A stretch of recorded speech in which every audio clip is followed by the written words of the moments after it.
আব্বা, বলো বেটা। আমরা এগুলা কেন করছি? এত কি না করছি, এগুলা কত নোংরা কাজ। তোদের ঠিক বয়সে যদি পড়াশোনা করতাম তাহলে এগুলা কাজ করতে হতো না। তোদের বয়সে আমরা পড়াশোনা করিনি, খেলাধুলা করে বাড়াচ্ছি, এদিক ওদিক দৌড়িয়ে বাড়াচ্ছি, ওই জন্য আজ এই সব কাজ করতে হচ্ছে আমাদেরকে। বা আমি স্কুলে ভর্তি হবো, তোমার ওখানে আফসোস করে নোংরা কাজ করবো না। ঠিক আছে বেটা, তোকে তাহলে কালকে স্কুলে ভর্তি করতে হবে। টাকা দেওয়া স্কুলে, ভালো স্কুলে ভর্তি করবো। হ্যাঁ, ঠিক কালকে আছে। যাবো।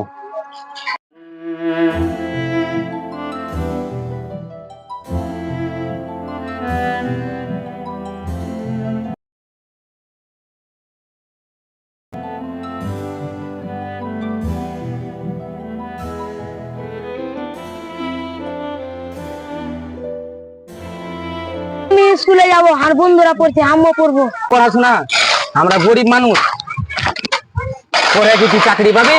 চাকরি করতে গিয়ে যে 3 লাখ 4 লাখ টাকা লাগবে, ওই টাকাটা আমি কোনটা পাবো? এই রাজমিস্ত্রির কাজ করে পড়াশোনা করতে হবে না? না আব্বা, তা আমি স্কুলে পড়বো, মাস্টার বলেছে আমার বুদ্ধি ভালো। কত বুদ্ধি, তুই এই রাজমিস্ত্রির কাজে লাগা। আমার পুরো বংশ রাজমিস্ত্রির কাজ করে আসছে, তোকে এই কাজ করতে হবে। ভালো করে কাজটা শিখ।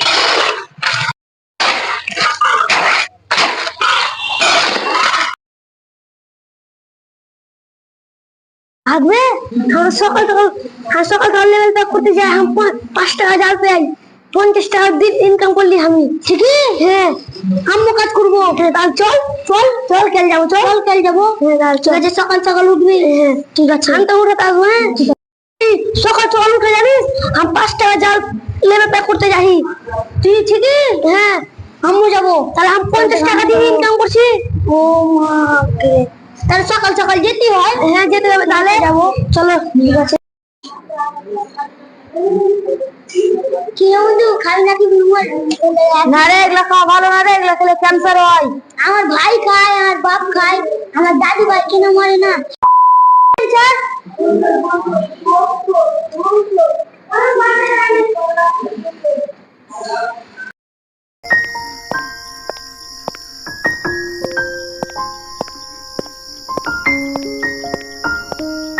Good morning.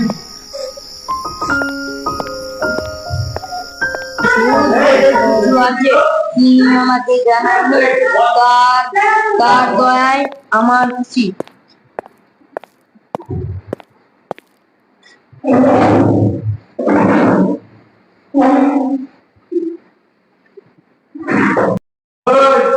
কার কাছে মোবাইল আছে রে? এদিকে আয় তো।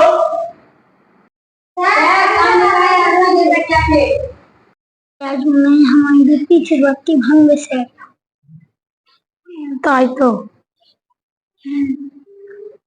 এবার ওইখানে আয় তো। চল ওই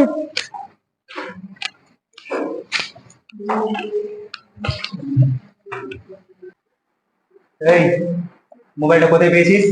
নিজের টাকায় কিনেছি। টাকা কোথায় পেলি? হ্যাঁ টাকা কোথায় পেলি? কাজ করে, আমি রোহিত তো মিষ্টি দোকানে কাজ করে, কাজ করছে। সবাই শোনো, একটা গুরুত্বপূর্ণ কথা আছে, তোমাদের জীবনে খুব কাজে লাগবে। এই যে তোমরা ফ্রি ফায়ার গেম খেলছো, তোমরা জানো তোমাদের নিজের ভবিষ্যৎ তোমরা নিজেরা নষ্ট করছো? সেটা কোনো খেয়াল আছে? তোমরা জানো আদর্শ লিপি যিনি লিখেছিলেন আদর্শ কথাটা কেন ব্যবহার করেছে? কারণ আদর্শ যেমন একটা গাছ, যেমন লতা গাছ যেভাবে বেড়ে ওঠে, একটা কঞ্চির সাহায্য পেল সে ওপরে বেড়ে ওঠার চেষ্টা করে, তেমন তোমাদেরকে সে লতা গাছের মতো হতে হবে। ঠিক আছে, তোমাদেরকে উপরে বেড়ে উঠতে হবে। কেমন করে বেড়ে উঠতে হবে? তোমাদেরকে ভালো শিক্ষায় সুশিক্ষিত হয়ে তোমাদেরকে উপরে ওঠার চেষ্টা করতে হবে, যাতে তোমরা ভালোভাবে সফল হও, ভালো মানুষের মতো মানুষ হও। কিন্তু না, আজকালকার বাবা মারা কি করছে? কি করছে তারা? একটা ছেলেকে মোবাইল দিয়েছে, ইউটিউব ফেসবুক তারা কিছুই যায় না, এসব করছে, ইন্টারনেটে ব্যস্ত, ফ্রি ফায়ারে ব্যস্ত। তারা এই যে গেম খেলছে, তারা কি করে ভালো শিক্ষায় শিক্ষিত হবে? তোমার জন্য তাদের বাবা মা দায়ী। কারণ তাদের বাবা মা তাদের ছেলেদেরকে একটু খেয়াল করে না, শুধু মোবাইল দিচ্ছে, তাদের ভবিষ্যৎ নষ্ট করে দিচ্ছে। যদি তাদের বাবা মা তাদের হাতে, তাদের ছেলে মেয়েদের হাতে যদি মোবাইলটা না দিত, তাহলে আজকে এই ছেলেগুলো খারাপ হতো না, গেম খেলতো না, পড়াশোনায় খেয়াল করতো। তাদের বাবা মার অনেকখানি দোষ রয়েছে। কিরে রোহিত, তুই কি সত্যি মিশনের কাজ করিস? হ্যাঁ স্যার, আমি সত্যি মিস্ত্রির দোকানে কাজ করি। আমি না কাজ করলে আপনি টাকা দিবেন নাকি? তোর আবার কি সংসার, এত টাকা দরকার তোর? আমার গরিবের সংসার স্যার, আমার বাপ আমাকে কাজে লাগাইছে। এরকম অনেক বাবা মা তাদের ছেলেদের ভবিষ্যৎ নষ্ট করে দিচ্ছে। তোরা হলি একটা প্রদীপের মতো, যেমন একটা অন্ধকার ঘর প্রদীপ ছাড়া আলোকিত হতে পারে না, তেমন সমাজ শিক্ষা ছাড়া যন্ত্রের মতো হতে পারে না। যাও তোমরা গিয়ে বসো। এই, চাল করে ধরো।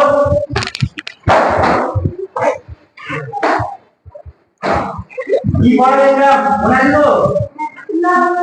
আর হোমওয়ার্ক বাইরে করেছো? ওই, তোর পকেটে কি রে? এদিকে আয়, এদিকে আয়। এসব কি রে? এগুলো খেলে কি হয়? বুদ্ধি হয়। তুই এসব কথা কোথায় শিখলি? আর বাপ যখন টেনশন হয় তখন বিড়ি মদটা তুলে খায়, তখন বুদ্ধি হয়। তুমি খাও না কিছু? আসলে এসব তাদের বাবা মায়েরই দোষ। তাদের বাবা মা ছোট ছোট ছেলেদের হাতে বিড়ি, গুটখা, খৈনি এসব দোকানে কিনতে পাঠায়। তারপরে তারা নেশা আসক্ত হয়ে পড়ে। তাদের বাবা মাই তাদের মস্তিষ্ককে খেয়ে ফেলছে। এইসব নেশা জাতীয় দ্রব্য কখনো পান করবে না। এইসব খেলে ক্যান্সারের ঝুঁকি থাকে, ঠিক আছে? এইসব জিনিস আর কখনো পান করবে না, ঠিক আছে? স্যার, তুমি খাও না। যাও গিয়ে বলো। তোর পড়তে কে আসতে বলেছে? দোকানদার আমাকে কতক্ষণ দিয়ে ফোন করছে, চ কাজ যাবি চ। আরে কি হচ্ছে, কি হচ্ছে? আপনারা কি করছেন? আপনি আপনার বাড়িতে গার্জেন হতে পারেন, কিন্তু রোহিত সে এখন আমার দায়িত্ব রয়েছে। আপনাদের মতো লোক সমাজের জন্য বোঝ, সমাজের জঞ্জাল। আপনারা প্রদীপ আলোকে ফুটতে দেন না। আপনারাই প্রদীপকে নেভাতে ভালোবাসেন। আজকে যদি রোহিত সুশিক্ষায় শিক্ষিত হয়, তাহলে সমাজের যে কোনো কল্যাণমূলক কাজে চলে আসবে। পড়াশোনা করে কি হবে? কাজ করে পয়সা হবে। রোহিতের ভবিষ্যৎ কি টাকা থেকে বড়? তুমি কি চাও রোহিত রাস্তায় কাজ করুক? তুমি কি চাও রোহিত মাঠে ঘাটে কাজ করুক? তুমি কি চাও রোহিত এই গরমে ইট বয়ে বেড়াক? তুমি কি চাও রোহিত কালকে কুলিগিরি কাজ করুক? আজকে আমার চোখ খুলে দিয়েছেন। আজ থেকে কাউকে কাজ কাম করাবো না, আজকে থেকে কাউকে পড়াশোনাই করাবো। যা ভাই।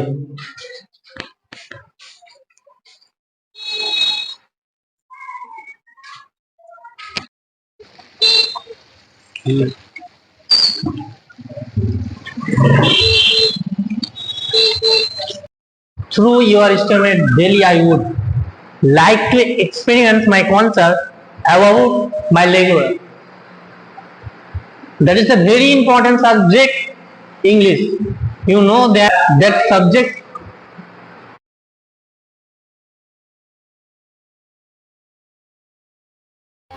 স্যার, আমি আমার ছেলেকে ভর্তি করতে চাই, মানুষের মতো মানুষ করতে চাই। আপনারা জানেন এখানে অ্যাডমিশন ফি কত? আপনাদের তো গেট আপ দেখে মনে হচ্ছে না যে এখানে আপনারা পড়াতে পারবেন। বলুন না আপনি কত টাকা? পারবেন না, বেকার বলাই হবে আমার। আপনি বলেন কত টাকা লাগবে? এখানে অ্যাডমিশন ফি 5,500 টাকা,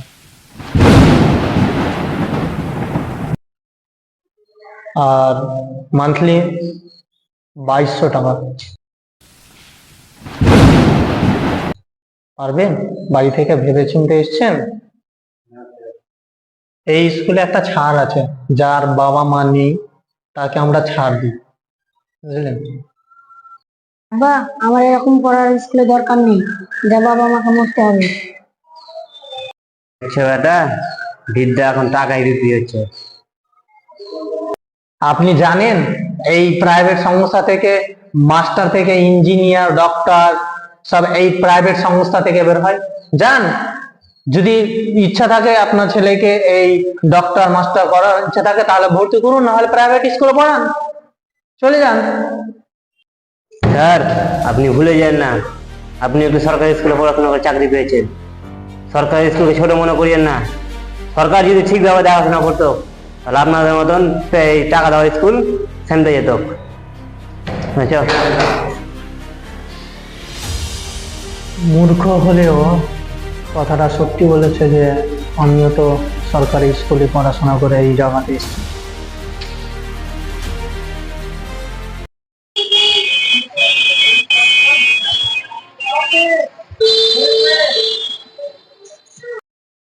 দাদা রে, তো তো টাকা দেওয়া স্কুলে পড়াতে পারলো না, ওরা তো অনেক টাকা চেয়েছে, ওটা তো আমার সাধ্যের বাইরে চলে যাচ্ছে।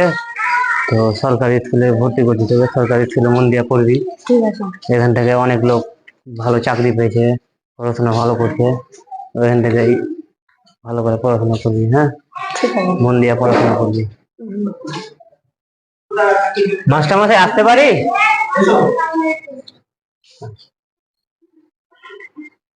মাস্টার মশাই, আমি আমার ছেলেকে ভর্তি করতে চাই। আর সুখু তুই হ্যাঁ এখন কি করিস? এই তো মাস্টার মশাই, চিনতে পেরেছেন? হ্যাঁ, চিনতে পেরেছি। এই তো এখন কি করা হচ্ছে? এখন সাফাইয়ের কাজ করে বেড়াই। তাই দেখ, তখন যদি সে সময় যদি পড়াশোনা করতিস তাহলে তোকে আজকে এদিন দেখতে হতো না। সেই সময় তুই যদি পড়াশোনা করতিস তাহলে তোকে আজকে আর এদিন দেখতে হতো না। তুই ওই সময় খুব বদমাশি করেছিস, তখন তোর একটা পড়াশোনা বয়স ছিল, নিজেকে গড়িয়ে সফলতায় পৌঁছতে পারতিস। তুই সে সময় পড়াশোনা করিসনি, তাই তোকে আজকে এরকম দিন দেখতে হচ্ছে।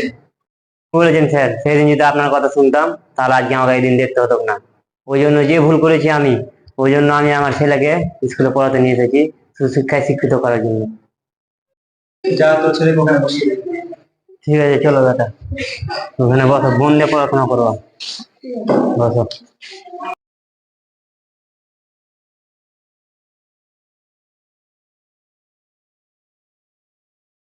স্বামী বিবেকানন্দের মতে শিক্ষা মানে পুঁথিগত বিদ্যা অর্জন নয়, বরং মানুষের ভেতরের সুপ্ত প্রতিভা ও শক্তিকে বিকশিত করা।